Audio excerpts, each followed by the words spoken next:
coming along. The book we're launching is a treat, and I hope these talks will be a treat too.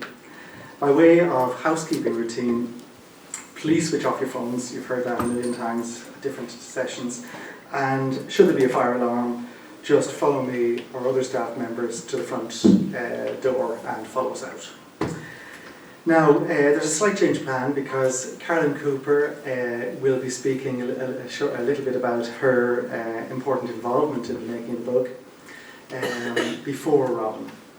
And so it'll be Carolyn Cooper, then Robin, and then afterwards I'll do a brief discussion of the papers of Hiram Wilkinson, which we hold here in PRONI. So, I want to say that we're privileged to launch this wonderfully rich book, which takes us deep into worlds that have previously not been known or very little known. Nothing is ever quite as it seems when good history is done. And among many other things, I found myself astonished, given the kind of stereotypes we have of Victorian imperialism, at the subtlety and sensitivity in the relationship between Robert Hart of Portadown and the imperial hierarchy of the Manchu dynasty. So I know you're going to be fascinated. So I'll hand you over to Carolyn first, and she'll talk about the work she did, her contribution to the book. So.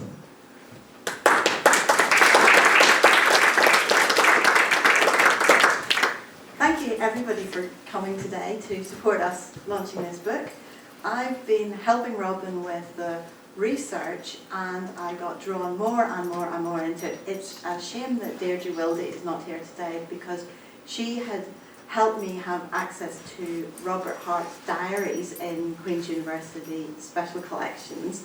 So I spent days and hours in the Maclay Library trying to decipher the handwriting of Robert Hart. He started okay. When he first got to China, he started writing journals every day. Wrote quite nicely. As he got older, it got more and more spidery and more hard to understand. And it was okay. As I got through the afternoon, I'd get good at it. Then I'd go home, come back a week later, had no idea again. Couldn't read it. So it's a delight when things have been digitally transcribed onto the internet, and then it becomes a lot more easy. But that was a wonderful resource to have the contemporary impressions of somebody writing their own diary. And so I just wanted to mention a couple of other contemporary archives I thought have been open to me, not here at PRONI, but online. With the British Newspaper Archive is a fantastic resource because, again, people are writing about things in a contemporary way so that they are describing something that's happening right here and now. And although we were researching Asia, we found things in newspapers printed here. I had a look at the Newtownards Chronicle from 100 years ago, and you find a description of weddings of people who were getting married in China or were going to China, and there were lists of their wedding presents. And there was also an event in Newtownards where a lot of people went from the local area, but they all knew each other from China, and there were families from Grey Abbey, families from Newtownards. There were families involved in putting up the Scrabo Tower, the Londonderry Monument. Those people had children who then went to work in China. So even reading local newspapers gave me an insight into how people here thought about China. And most surprising of all, they got reports in the local press about what was happening in China. So you could read the newsletter or Belfast Telegraph or even the Newtownards Chronicle and find out far more in the 1880s than you would today about what was happening in China. So that was good. And census records, fantastic, because they tell you where people were born. So we were able to search online through the 1901-1911 census of Ireland. Just search for China, search for Japan, search for Korea, and you see somebody's born there, and you wonder why. That gives you a link to the right names. Do a bit more research, you can find out, oh yeah, their parents were working in the Customs Service, their parents were consuls in China, their parents were doctors in China, and we got that. Then the English census as well, because people got married. People from here frequently marry, men from here frequently ends up marrying women from England, and then they would go to China, and I got the information from that. But finally, I wanted to mention another thing called newspaperarchive.com, which had the records of newspapers printed in China but in English. So they were aimed at the foreign community, and they had just the best stories because they were reporting local things like a church fundraising event in Shanghai, which could take place in Northern Ireland this weekend. It was so familiar, and it mentioned women's names, which pleased me enormously because most of the time you just heard about what their husbands were doing, but this time it mentioned these women who, unfortunately, whose names I've forgotten, but it talked about they were setting up the refreshment stall, and then people were going to come in and spend money and raise money to build a church. So that didn't seem like a piece of history, it seemed like a piece of reporting of what's happening yesterday, and really delighted me to have that insight into China, Japan and Korea from the 19th century.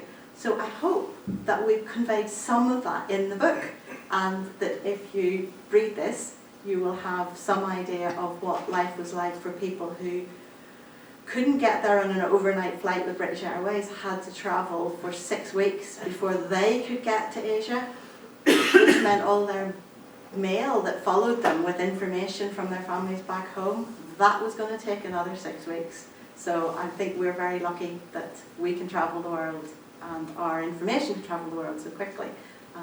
But I hope you'll find this book interesting, and Robin is now going to tell you more about it.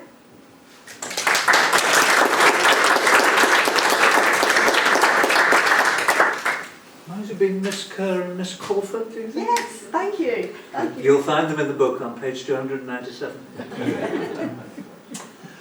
Some thanks, first of all. Thank you very much, Carolyn, especially for some impromptu remarks and lovely. You played a major role in the project, in the research, but also I couldn't have wished for a better proofreader, a more diligent one who kept my nose to the grindstone to the very end, along with my dear wife Rosemary, who's also much experienced in proofreading now, and without them, and Deirdre Wilde, the head of special collections at Queen's, who unfortunately can't be with us today.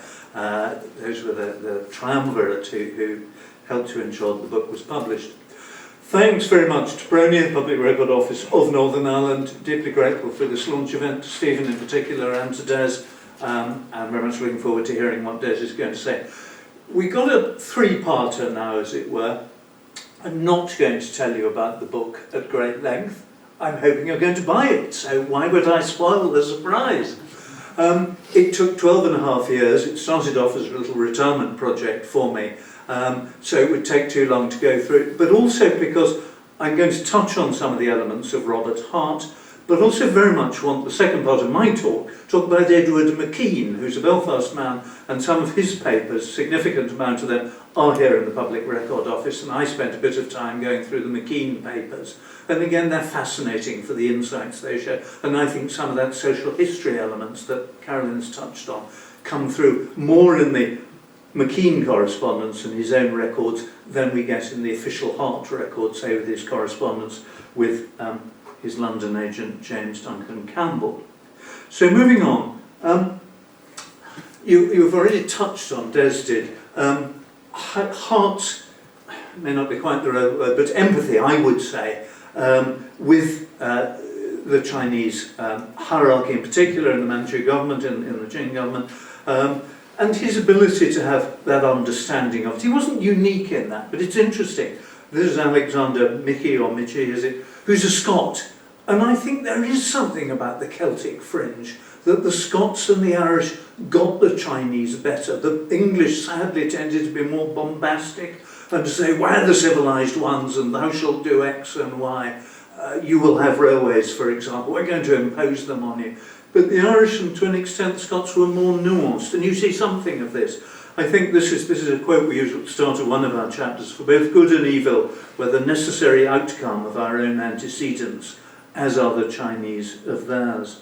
And that's one of the sort of themes. We don't plug it in the book, but for me, publishing it in 2023, it's, if anything, more relevant today than it ever has been, particularly as governments and businesses, but particularly governments in the West, are working through how they best relate to the current Chinese government and others in East Asia is a fascinating spectacle in itself. I went to work in Hong Kong in January 1980. I had a little flat after I moved out of a hotel. I had some bare walls.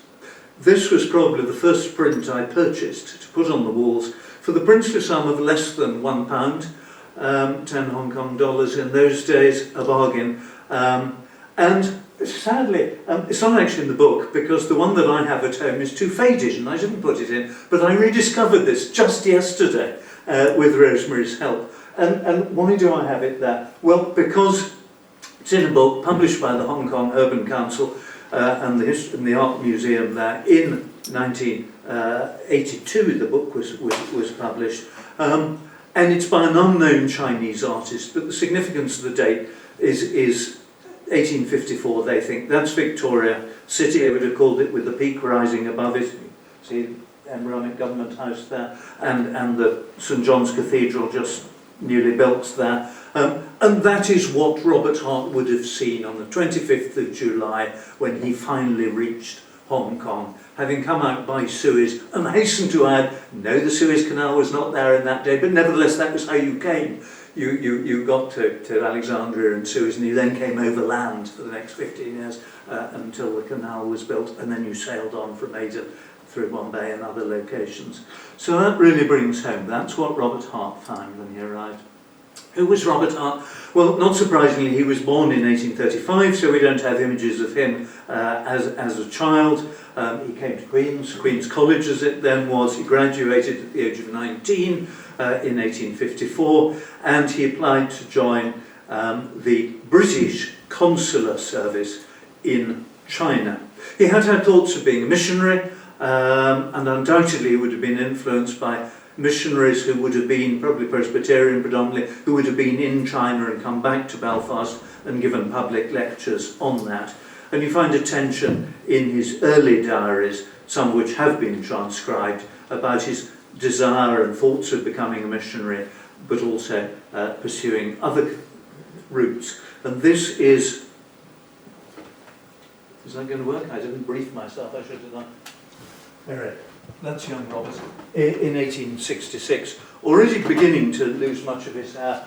His paterfamilias, Henry and Anne Edgar, they were born in Portadown, that was where they were living in 1835. By this time they moved to the rather lovely Ravannet house just outside Hillsborough. There were 12 siblings in all, though not all of them sadly lived to adulthood. And that's when Robert first came home, as we'll talk about in a moment, in 1866, after 12 years in East Asia. We don't have a photograph of a young lady who influenced him hugely. Hart spent a couple of months in Hong Kong, tutored to an extent by John Bowring, who was the superintendent there. He was then posted to Ningbo. Ningbo featured in The Economist magazine less than a year ago, as now, in the previous 6 months, exporting the largest volume of goods for any port anywhere in the world, which is extraordinary. In his day, it was a very, very sleepy, quiet backwater, but it was one of the first 5 treaty ports. And Hart was diligent in trying to learn Chinese, and he had an elderly teacher who taught him some of the classics, which stood him in very good stead. But he also befriended the daughter of a Ningbo boatman called Ayu, by whom he went on to have 3 children. And they were living there in Ningbo, and then Hart was posted to Canton, Guangzhou, still within the British Consular Service. And when he was in Guangzhou, Ayu came to him, and he sent her off that's probably the right way of putting it politely, with a reasonable financial settlement to Macau, thinking for a period that maybe he'd terminated the relationship. One of the things in the book I love, I first got into all this to an extent many years ago by hearing a talk by John Blair and Jerusha McCormick, who some of you may know, in the Chester Beatty Library, and they just published, there was a book published, The Photographs of John Thompson, extraordinary Scot who went to China, started in Hong Kong, photographed 1878, 71 through to 2, and just some of the most lovely visual images, quite hard to come by now. So because they're out of copyright, we were very keen to include them in the book, and that is Macau as it was in 1870. IU was there a few years earlier, but it gives you a good impression. The Portuguese settlement, oops, sorry. Hart was working for the British, the Allied Commission actually, as it was in the late 1850s in Guangzhou, and he began to get involved in the newly established customs side of it. And the Chinese set up, it was the Chinese government, nothing to do with the British imperial system, they set up a maritime customs service in order to take the dues from foreign vessels that were coming to the treaty ports, of which there were then 5. And it was first headed by a bombastic Englishman called Horatio Nelson Leigh, of mutton chops and whiskers and a beard, who told the Chinese what they should do. And the Chinese very properly said, on your bike, we don't want you or your way of doing things. And it was interesting that Hart was then, at the age of just 28, put in charge of the Imperial Customs Service.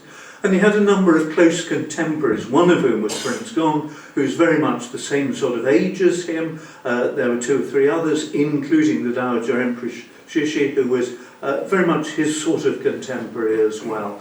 So it's interesting that there were some quite significantly younger people involved in the Chinese government at that time. And Prince Gong issued these words to Hart, once Leigh had been dispatched, that he should be more careful and diligent. And I think he was very right in that. Hart had, skipping in, which of the 100, 200 images do we use? I like this one. It was a sketch done by Julian Mendes-Price for the Illustrated London News. It's him working at his sloping desk. Yes, a number of Victorians had them, but Hart, for his 45 years as the head of the Chinese Maritime Customs Service, worked every day for several hours, including weekends, at his sloping desk, which may be one factor why he didn't suffer from a number of other ailments, because it's good for you, isn't it, to stand at your desk. He was diligent. His private office, as you can see there, was a bit of a mess, but he was a great inveterate letter writer.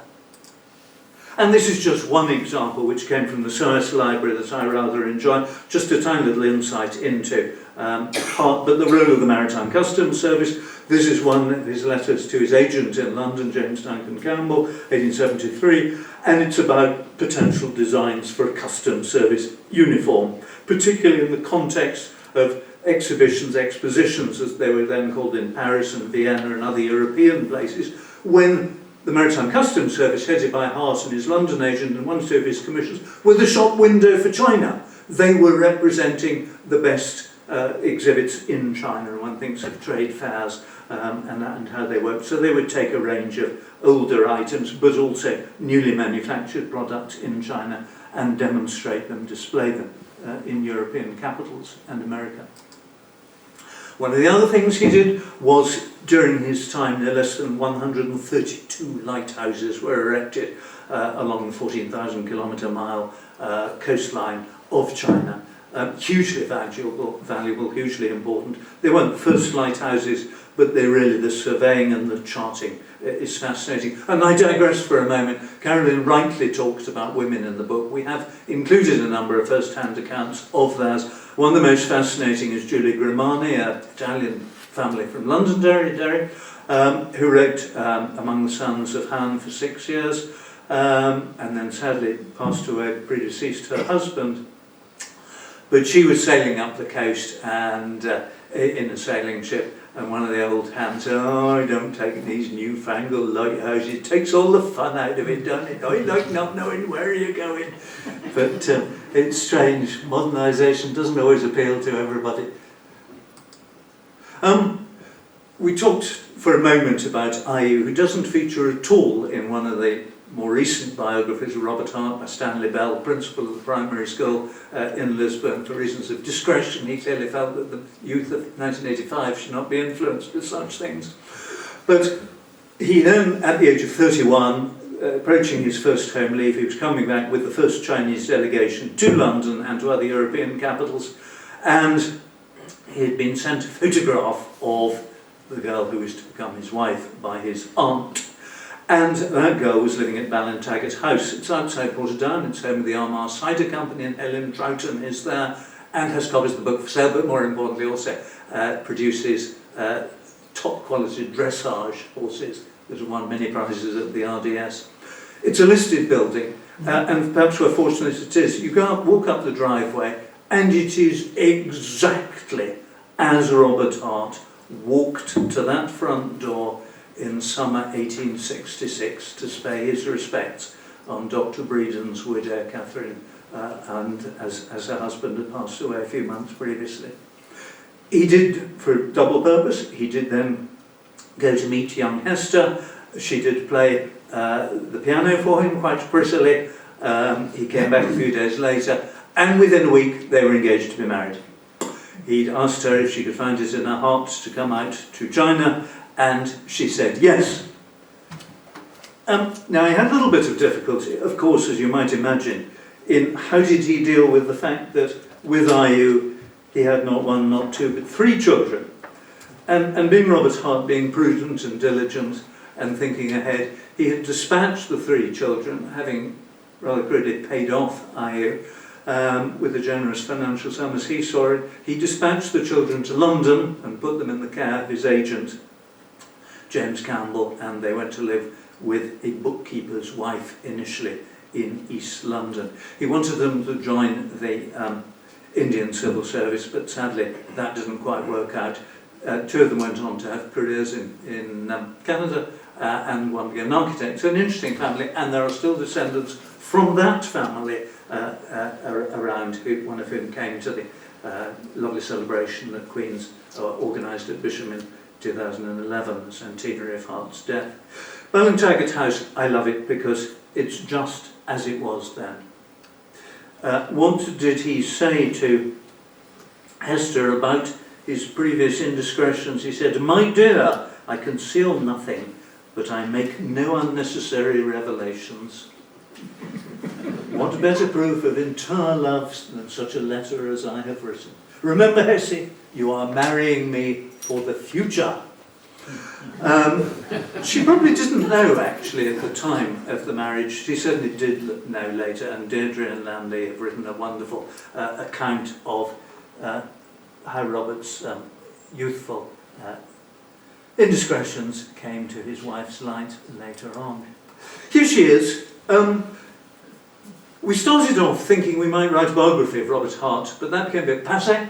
A number of other people have dabbled in that field in the past 12 years, but more importantly, the trail led wider, and there were hundreds of Irish people crying out to be included in the book, particularly in the Consular Service, but also, some of you will know, I'm nuts about railways, so we had to have a chapter on railway engineers for a while, and we had some academics, we have journalists, we have bankers in there. They were much more important, significant in East Asia, in China and Japan in particular, and to a lesser extent in Korea, than one might have imagined. And that research that Carolyn was talking about earlier really brought those to light, more than has ever previously been done. So this is a lovely image that came from Bristol University.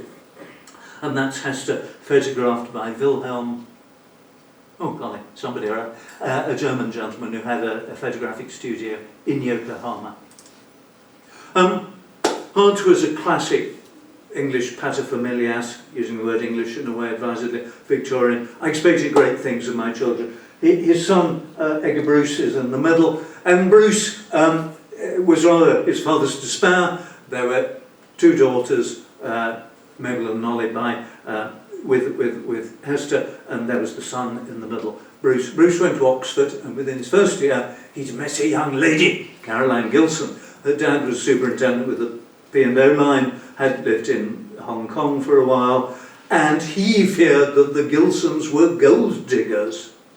So he told young Bruce, concentrate on your work. do not get distracted by a young lady, and certainly don't think of marrying her before you're able to support a wife in the style to which she would wish to be accustomed. Bruce said, "Fiddlesticks, I'm in love with this girl. I'm 19 and I'm impetuous." So Hart did, as you would, what other recourse had he? He instructed Campbell to instruct his lawyer, Hutchins, to take his son to court. And poor Bruce was solemnly made a ward of court to prevent him marrying Caroline Gilson until he was 21. So what did he do? The week he turned 21, he asked Caroline to marry him. There was a bit of a making up with his father. Bruce came out to Beijing, where Hart was then established, but most importantly, he brought Caroline with him. And you get lovely letters from Hart, even to Campbell, who by this stage was a confidant and a friend, and also a note out in his diary saying, "Actually, I got it wrong. Caroline's the best possible thing that's happened to him. She keeps him on the straight and narrow, stops him drinking too much, keeps him working, which is all I want." So it's interesting how things change. I put in a few other things. This is a rather lovely one. We're in touch with Hector Dean, who lives near Brashane, a local thing. This is Hector's great-grandfather, I think.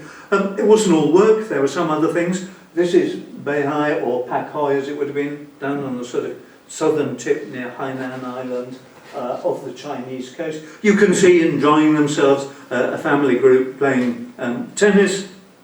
Dean is the gentleman on the right, because he was Alexander Sharp, but they had some Scottish antecedents. His wife Miller is seated there, and then their young son Hugh is seated at her feet. Hart set up a medical service in 1870 as part of the Customs Service. They produced the first reports on public health in China for British and Western audiences, an invaluable service, undoubtedly really helpful. Though there were others who took a slightly different view of the seriousness of medical reporting.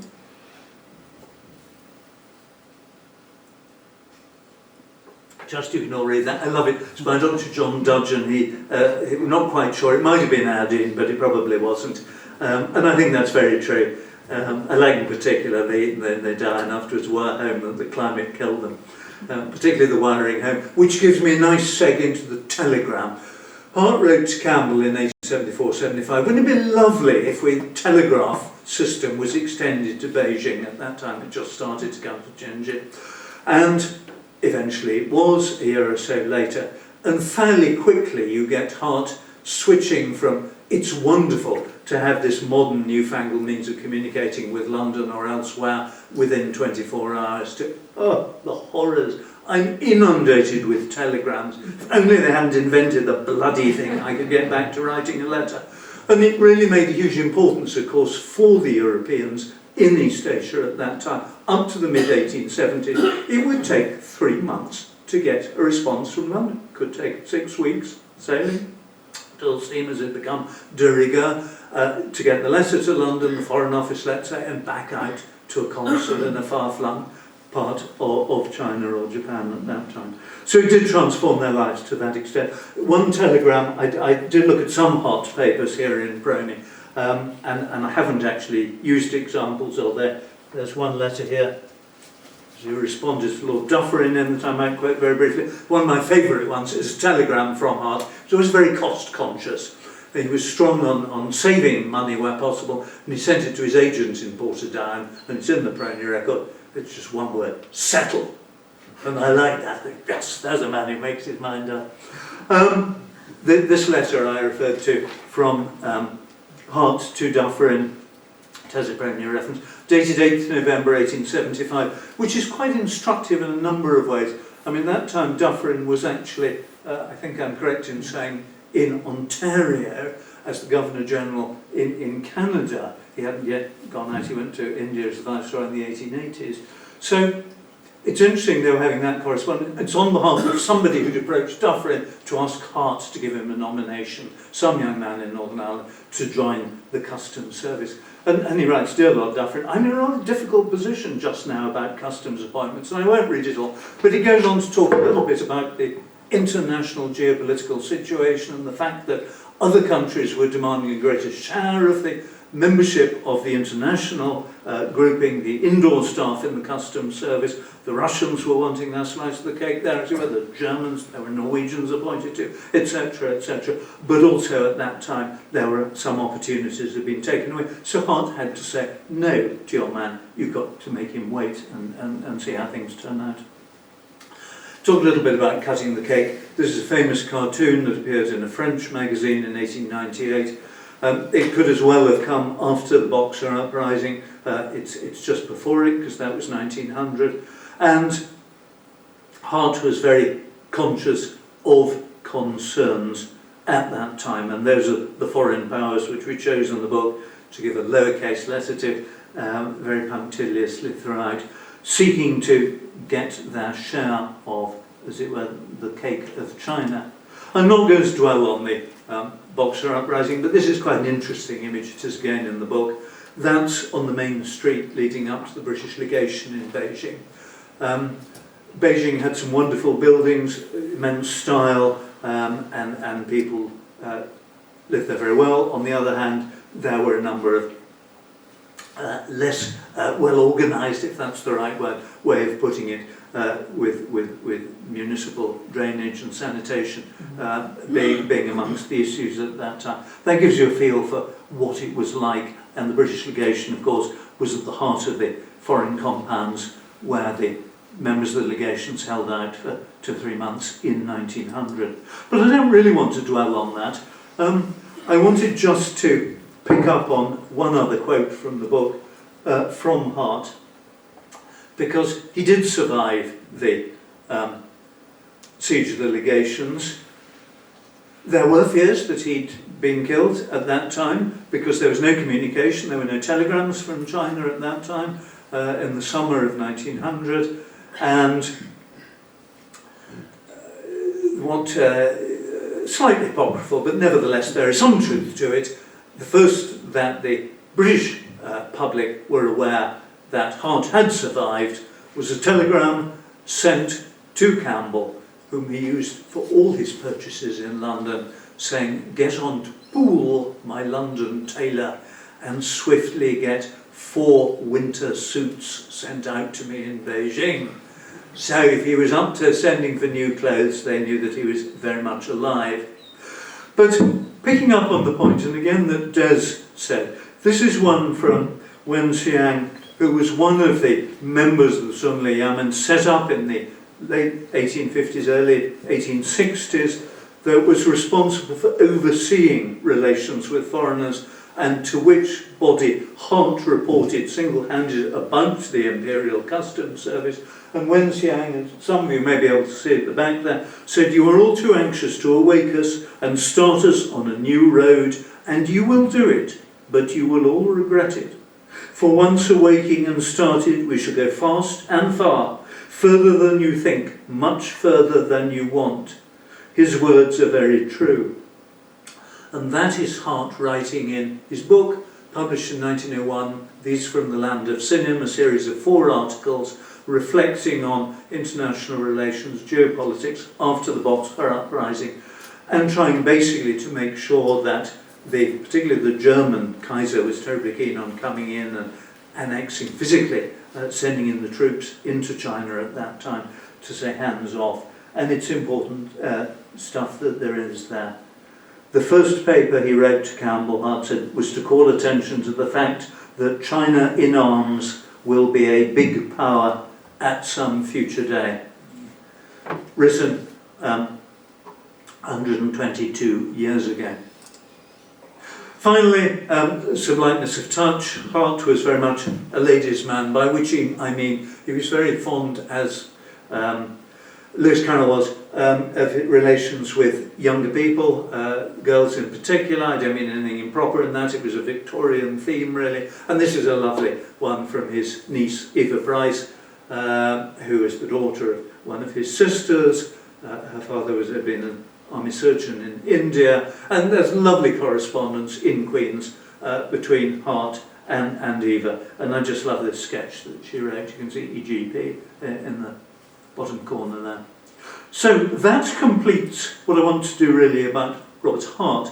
And I now want to come on to deal with Edward McKean fairly swiftly, because his collection of many documents, it might be of the order of 1,000 or so, but there are very many in diaries and copies of letters, that internal correspondence that he had within the Customs Service in China. McKean is, I think, and it doesn't quite fit with my sort of image of him, but maybe it does. I think he's this fella. I think that's Hart, and this is McKean in 1883. McKean was some 8 or so years younger than Hart. He too went to Queen's College. He too joined the British Consular Service in China, and he trained initially, therefore, as an interpreter. They had more formalised the arrangements then, so he would have been sent to Beijing and trained at the Interpreters' College for a while. Sorry, not the Interpreters' College, but in the Consular Service there. Hart was one of the people who was actually an external examiner for the progress made by these young students in the Consular Service, along with John McClavey Brown from Lisbon. So undoubtedly Hart would have talent spotted some of the members of the Consular Service at that time, and McKean was one. And he asked him to come and be a professor of English at the Tongwenyuan, the Chinese Translators College that had been set up, partly by Hart, but under the auspices of the Sun Liamen. And then that was what brought McKean into the Customs Service, and then after a few years there, Hart brought him into more general customs, sent him off down to Hainan to open one of the posts there, and also brought him in then into Beijing as one of his secretaries. So McKean's an interesting man. That's a slightly later image from the Herbert Brady collection in Los Angeles, isn't it? Certainly in the States, the Brady collection, showing rather splendid sight. You can see the sort of Englishman, we'll call him, lounging in a solar topi in his deck chair, taking his ease. McKean, we get some interesting insights into. I love this one. This is from one of the PRONI documents, correspondence to whom I am promised. Sir Rutherford Alcock at the top, and with his address in Westminster, Lady Alcock, Miss Lauder, well, we could come back to the Lauders, but that's another matter, Mrs. Porter, and then Miss Maria Kane, 4 Riverston Terrace, Hollywood, and the name at the bottom, Miss Mary Houston of Richmond, Belfast. Well, as a son of Hollywood, I passionately wanted young Eddie, when he'd done his 7 years before he got his first home leave, to come back and marry Maria Kane of Hollywood. But I regret to say it didn't work out like that. He did spend the last night before he went to China in 1863 in the Kane's household at 4 Riverston Terrace, Hollywood, which still exists, but his eye lit on Mary Houston when he got back. This is just one of the few documents we have here. I'm not going to dwell very long on any of them. This is a list of bedding left at Tianjin in his own thing. 1 box with plates, knives, forks, etc. 1 bundle bound by 2 leather straps containing a mattress, double blanket, travelling rug, a pillow, a counterpane, and a set of mosquito curtains. Dated 18 May 1874. Very practical. We also have the letters of another son of Newton Arts that Carolyn was talking about earlier, Francis Knowles Porter, which were published a few years ago. Tragic, really, because Porter in the end ended up dying prematurely in a swimming accident. It's possible he took his own life, but it was reported as a drowning with some friends in an inland river. But Porter joined the Consular Service again and wrote a number of letters to his parents saying how much better off you were if you joined the Customs Service. You got better pay, you got better looked after, you got better equipment. And certainly Porter would have had a different list to this. He would have had to purchase all those himself. He had to purchase his own iron bedstead, Porter, out of his paltry salary when he was out in Beijing initially. And he even had to pay for the 80-mile mule cart that took him from Tianjin, where the port was, up to Beijing. This is McKean's diary, and again he has something in common with Hester Hart. She took out an 1867 diary with her, or got one out there, and she'd recorded some items in that of her first experiences of life in Beijing. And this is McKean's, and you can see the PRONI reference on it, so the provenance is perfect. Now this is a significant item that features in the book as a chapter in its own right. I'm not going to try to explain it in detail, but it is extraordinary. I think it is the best single encapsulation of how the Irish diaspora, administrators, judiciary, bankers and others really were interconnected in East Asia, in China in particular, but also, as we'll hear from Des in a bit, in Yokohama as well, in an extraordinary way. And so very briefly, this is McKean writing in his own diary. Mr. Parkhill, who knows where Mr. Parkhill came from? Carrickfergus. He was then the harbour master in Guangzhou. He'd risen to that. Reported to me that one officer named Page had gone to the salt flats to watch for opium, and he had shot and killed a Chinese opium smuggler. British consul in Guangzhou, a man called Howlett, who was married into the Irish diaspora but was himself English, decided that he would prosecute Mr. Page because this was not really approved behaviour, prosecute him for murder.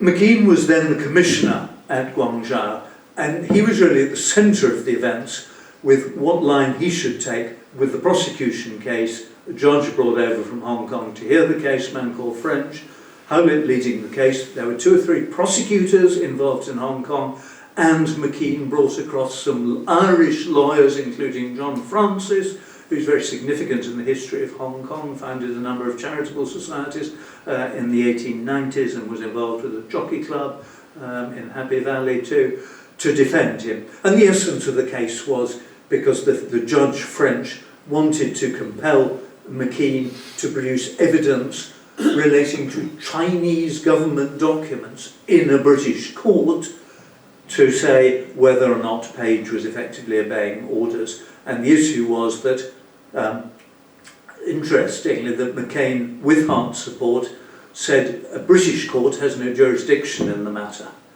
and refused to hand over the documents, with the result that McKean was threatened with prison for contempt. And you can see this is a letter written to Hart saying, I'm telegraphing to you today, I am summoned as Commissioner of Customs to attend the British court on the 15th of February. I'm writing officially, as you will see, your telegram, etc., etc. And he was rather anticipating that he might end up, if I am put in jail for disobedience, no doubt a telegram will be sent. Page was rearrested yesterday, and they are making rough in their treatment of it. Fortunately, he was not. The case ended well for the for the Chinese Maritime Customs Service side of it. The judge backed down, and Howlett lost his case. Page was transferred. The case was going to go on up in Shanghai, but as so often with, let us say, modern police cases of ill discipline and the rest, Page sort of solved the problem for everyone by resigning from the Customs Service and disappearing. So there's an opportunity to prosecute him further. This is just one of the documents here in the PRONI collection that I enjoyed. It's from the Macau Hotel, the signature at the bottom, Robert Hart, Dear McKean, yours of the 24th of July, tell young client you have my authority to discharge him. Or young client, that's at the end. He was the son of another customs officer who frankly never really came to much good. And McKean had clearly sought permission from Hart to sack him.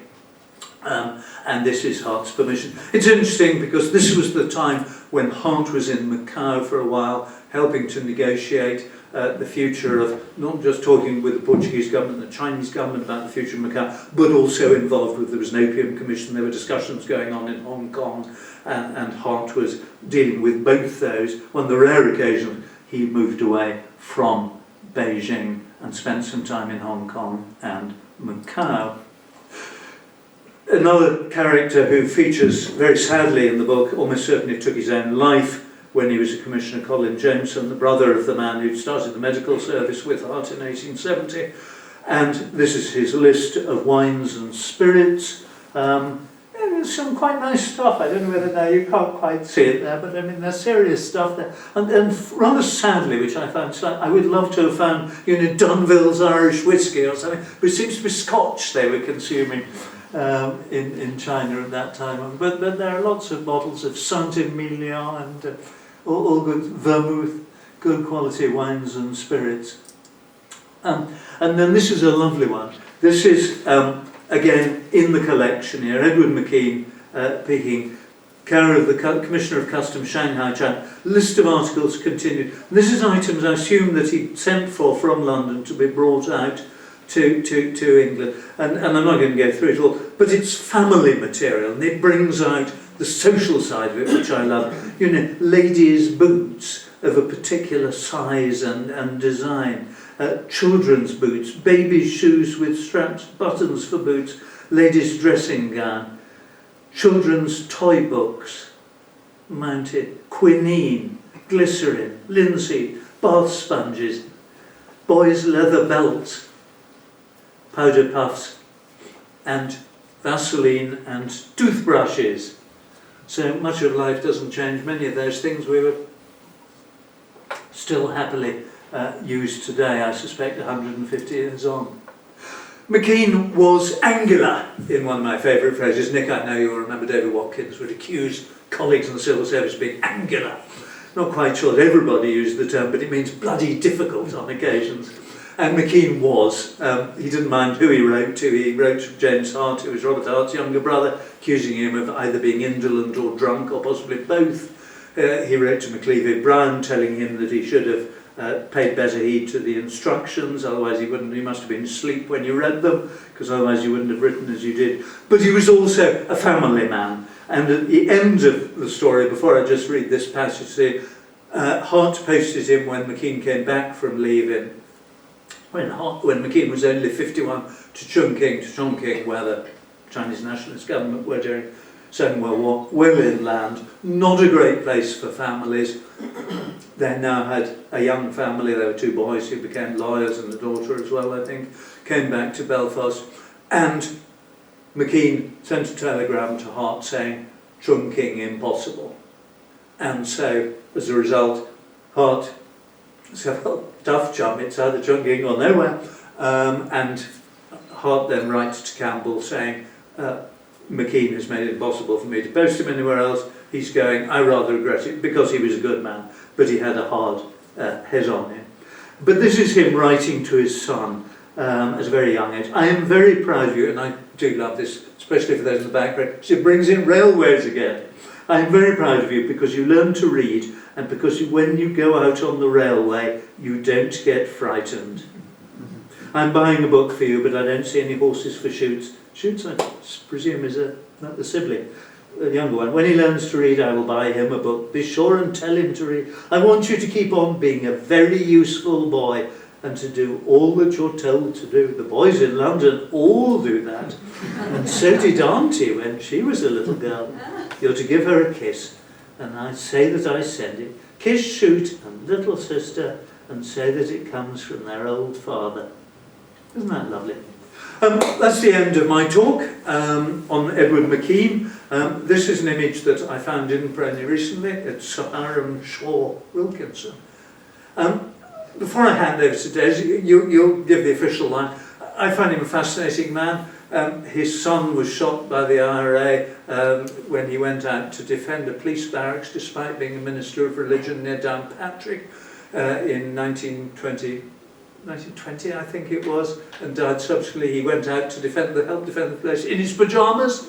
He had another son who went into the law in East Asia, and of course Hiram Shaw Wilkinson was involved in the lead prosecutor in the famous trial of Edith Carew, who was accused, and I don't think, Des, I'm stealing your thunder, you're not going to be talking about that particularly.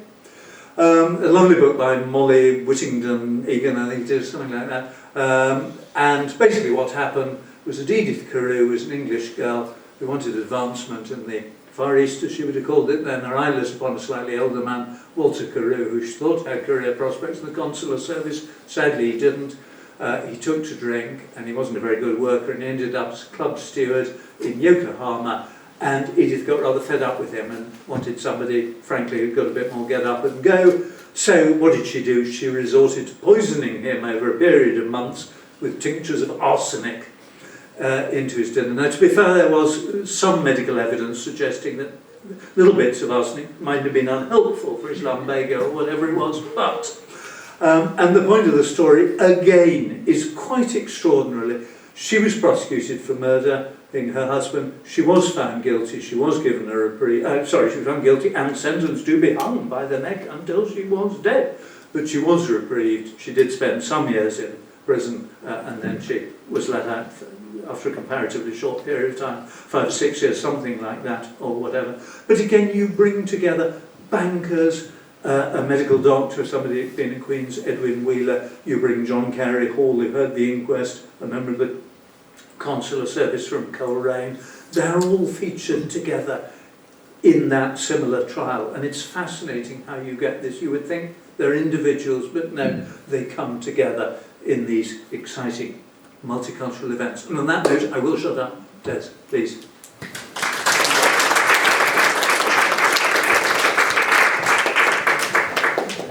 That was fantastic. I'm glad I didn't have any thunder to steal, actually. you were a lot better. The vibrancy of that is just fantastic. And I think, now I'm just getting my PowerPoint up. And I just have a small, I'm not going to spend too long because I just don't know the area even remotely as well. I hope that's not a little bit too small.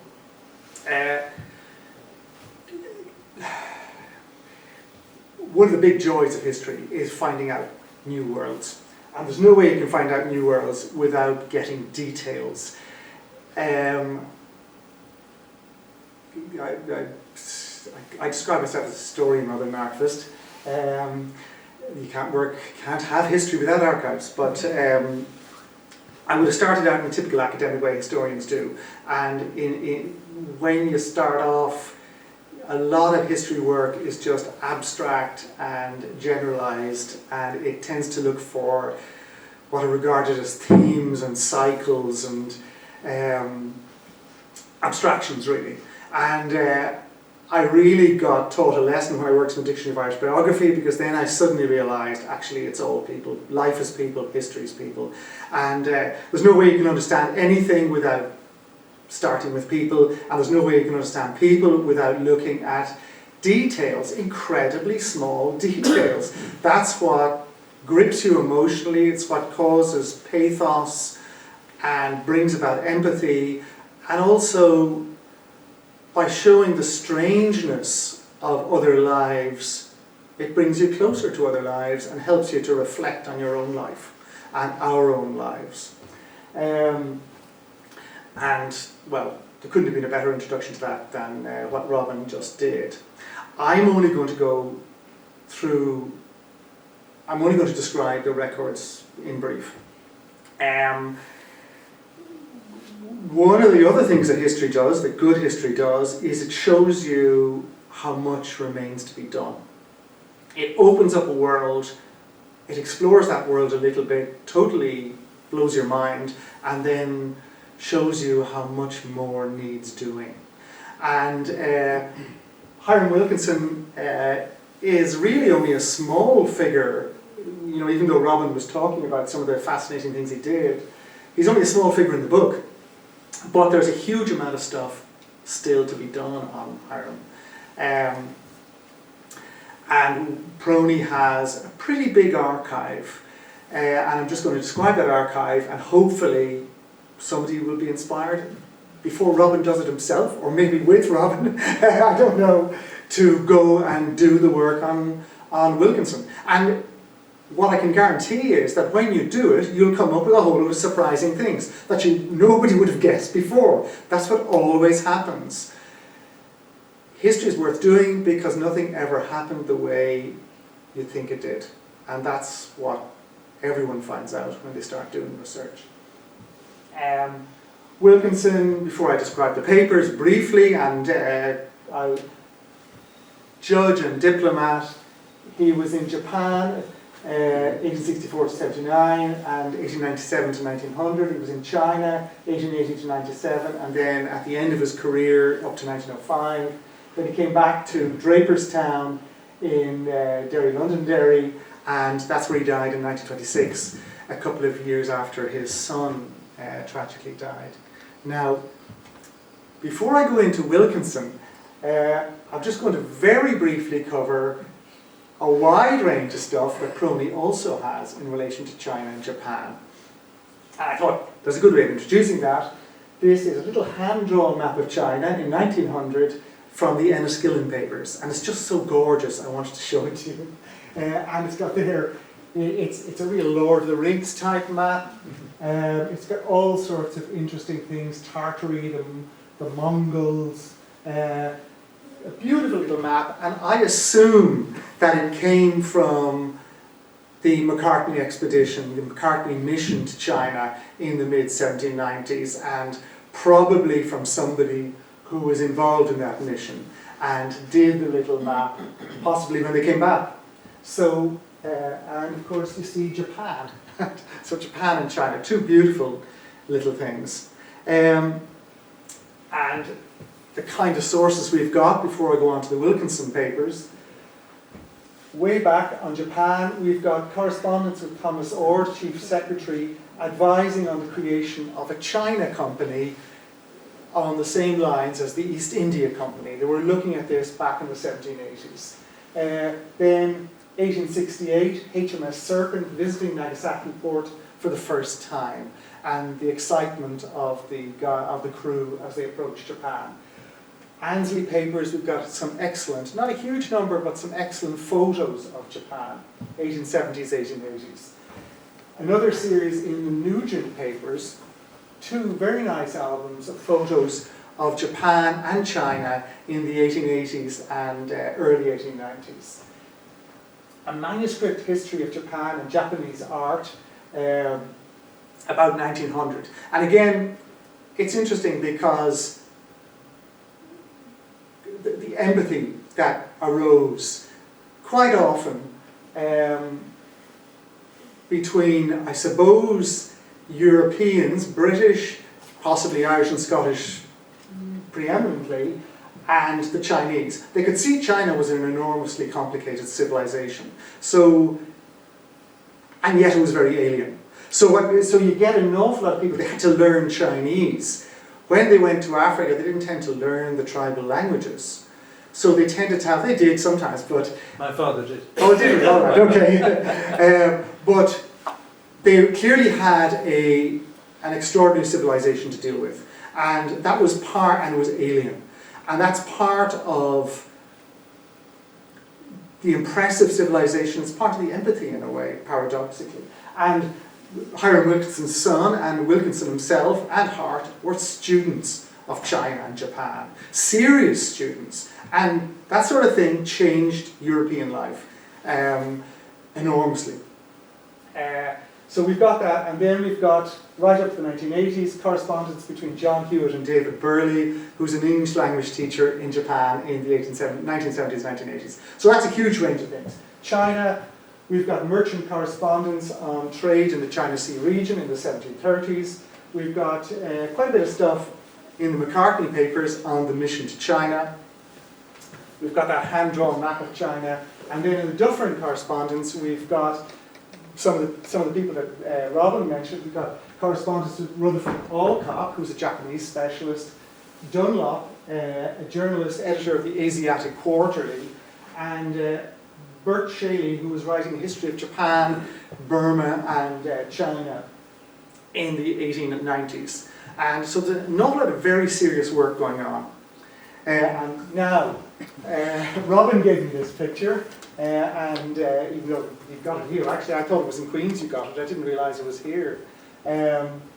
This is a picture of the consulate in Yokohama, the reconstructed consulate. I don't know how it was an exact reconstruction or not, but it's now the Yokohama Archives, and the chief archivist, or one of the senior archivists, was over here researching the papers, the Wilkinson papers that we've got. And that's another thing that is very interesting because obviously you have European imperialists going to China and Japan, but particularly late 19th century, they're taking a huge number of photos and possibly then ending up with archives of information that is of fascinating interest to Chinese and Japanese historians now, because they're looking at stuff that may not be there, from Japanese and Chinese society. So it totally opens up the past world for the Japanese and Chinese historians. And he certainly did a lot of work here a few years ago. Wilkinson's career, Queen's again. He married Prudy Gaffigan. His father actually was a shipbroker and insurance broker in Chichester Quay here, so that may be where there was initially a connection with the Far East. Prudy Gaffigan, who died in 1870, and family life was tough for all kinds of reasons among certainly senior officials in China and Japan. Went into the Consular Service as an interpreter 10 years after Hart. Again, interpreter. Again, that forces you to take the whole civilization and culture seriously. You've got to learn it. And when you're learning a language, you're basically taking instruction from the natives. They're your authorities. And that has to change the relationship. He graduated as a barrister. I'm not sure if he came back or he came back for a couple of years and then graduated as a barrister, became an assistant judge and interpreter. So he took a different line from Hart. And he then became law secretary, assistant judge, then Crown advocate in the Supreme Court for China and Japan, then judge of the British Court for Japan, then Chief Justice of the British Supreme Court for China and Korea, based in Shanghai, and then finally came back and he was Pro-Chancellor and Magistrate of Pay Sessions in Draperstown, and he was also a very serious collector of Japanese art. Now, this is very brief. Japan. Hart seemed to have been soaked in Chinese culture primarily. Wilkinson was steeped in Japanese culture. Japan was, when Hart went to China, I mean, China was a very dangerous place as far as I can see. I don't know exactly what it would have been like for Europeans, but Europeans took sides. And it was in the middle of the Taiping Rebellion, which was one of the greatest or most savage wars in human history. I mean, some people reckon over 100 million people died. It was certainly equivalent to the First World War and the Second World War in terms of casualties. And this was going on all the time in the 1850s and 1860s and lingered into the 1870s. So it must have been a pretty dangerous place because European states tended to take sides as it suited them, and that would have got people into trouble. Japan was much quieter. And this, I think, gives you a fantastic picture of rural Japan, which personally I'm fascinated by. I sort of have no particular interest in the big cities. I'd love to see rural Japan right now, and I hope it's still like that. I say peaceful, but I keep thinking he looks a bit like a samurai, the way he's standing, but I'm only imagining it. The papers we've got. We've got an account and memo book of Wilkinson, his father, shipbroker and insurance agent, 1827 to 1841. Then this is in chronological order because the catalogue isn't exactly done in chronological order. So this breaks it down in chronological order. We've got quite a bit of correspondence, handbooks, regulations, references relating to his education in the 1860s. Then we've got a really interesting lecture on his experiences as the ports opened in Japan in 1868. And I showed you there the visit of HMS Serpent. So this is coming into Japan at the time. And then some correspondence on the death of his wife, Prudy. Then we've got, from the 1870s and 1880s, we've got letters from Harry Parkes, consul in Tokyo, discussions of the French blockade, appointments, information on appointments, analysis of the opium trade, the movement of Russian ships. They're kind of watching other empires as they all kind of venture in the mid-1870s, memoranda on the development of consulates in Japan, and then the China-Japan Order of 1876, and then manuscript and printed judgments of Wilkinson. And this is in his early his early kind of legal career in extraterritorial jurisdiction, and then the funding of consulates. Then for the 1890s, quite a lot of work on the extraterritorial jurisdiction in Korea, and discussion on extraterritorial law in China and Japan and Korea. A case of smuggling of opium into Japan in 1887, Edith Carew murder case, and photographs of Japan and China in the 1880s and 1890s, and I've just got a couple of those to show you. And then finally, in the early 1900s, again work on the administration of justice in Yunnan and correspondence with Ernest Satow, and then his pension claims, and Shanghai riot in 1905, press cuttings, visiting cards, family photos, receipts and vouchers, which sound dull until you start looking at them and trying to make sense of them. You know, you look at a receipt and, you know, receipts 100 years old suddenly are interesting. Yesterday's Tesco receipt isn't interesting, or it's shocking and horrible when you realise how much you've spent. But receipts from the 1890s become astonishingly interesting. Just like I kind of hope our lives are much more interesting looked at from a distance than they are maybe right now. They are truly interesting, in other words. Okay, Nagasaki is a Nugent paper photo. I just included that because obviously Nagasaki 50 years later was destroyed, and that's what it looked like. So, kind of a tragic photo. Yokohama, where Wilkinson would have been based in the consulate quite a lot of time, very close to Tokyo, and dealing with customs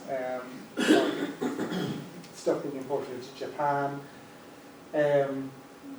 It's just a nice image of a bridge. A lot of these photographers were drawn to bridges. That's kind of one of the things they loved. And I have to say, bridges are beautiful things.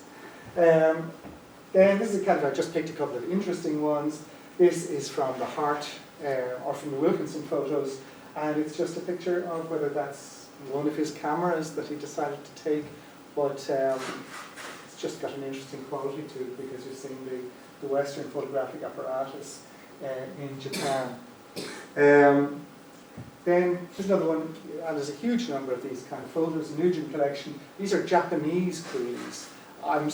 We're very accustomed to thinking of Chinese coolies going to America and everything and being treated terribly. I hadn't really heard about Japanese coolies. And I don't know, you can see there, that's obviously the kind of European ganger of some kind. I don't really know whether they were really just working in Japan, but they're described as Japanese coolies, or whether they ever migrated and worked as semi-indentured labourers abroad, or Chinese prisoners in the mid-1880s. So again, anthropologically very, very interesting. And a river steamer in Shanghai Harbour in the mid-1880s. It's kind of wonderfully evocative of the sort of the early stories of Conrad or something. And that's it, okay?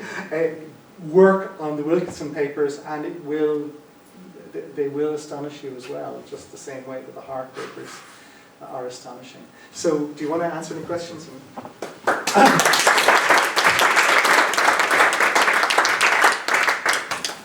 We are going to stop in just a second. I can't resist adding to Des. One of the fascinating characters, a man called William Willis, who is a doctor in Japan, and he knew the Wilkinsons, and the Wilkinson was very, very naughty because he married Prudy before he was posted. And we have an account in the Foreign Office saying that had they known he was married before they accepted him into the Consular Service, they would not have taken him in. Mm-hmm. And they only discovered when he showed up and had the cheek to say, "Can I have a free ticket for my wife as well?" And Willis writes that they were both known, they were both very small in stature, they were known as the Bantams. So, that was fun. I'm conscious of the time. We've probably disgracefully overrun, for apologies for that. We perhaps, if there are one or two quick questions, otherwise I'm going nowhere for a while, so do please stay around and chat if you'd like to. Carolyn, I suspect, will also be here for a while, possibly. And we'd love it if you'd care to purchase any copies of the books while you're here, but thank you very, very much indeed for coming.